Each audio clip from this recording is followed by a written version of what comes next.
আফগানিস্তান সরকার নিজেদেরকে অফিসিয়ালি ঋণ মুক্ত ঘোষণা করেছে, অর্থাৎ তাদের কোনো বৈদেশিক ঋণ নেই।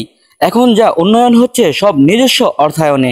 দুর্নীতিমুক্ত সরকার ব্যবস্থা একটা দেশকে কোথা থেকে কোথায় নিয়ে যেতে পারে, এটাই যেন বাস্তব উদাহরণ। একটু খোঁজ নিয়ে দেখেন তো সেখানে ধর্ষণ আছে কিনা, ইফটিজিং আছে কিনা, কালোবাজারি আছে কিনা, সিন্ডিকেট আছে কিনা।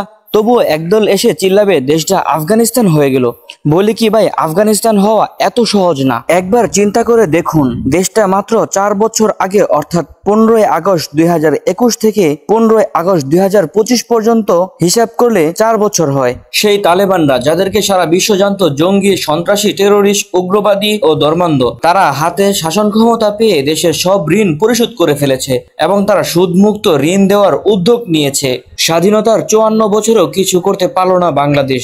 কিছু চুর, বাটপার, মির্জাফর, গাদ্দার, রাজাকার, স্বার্থপর ও দুর্নীতিবাজ জন্ম দেওয়া ছাড়া। সেই তালেবানরা যাদেরকে সারা বিশ্ব জানত জঙ্গি, সন্ত্রাসী, উগ্রবাদী, তারা এখন নিজেদের দেশের জন্য কাজ করছে।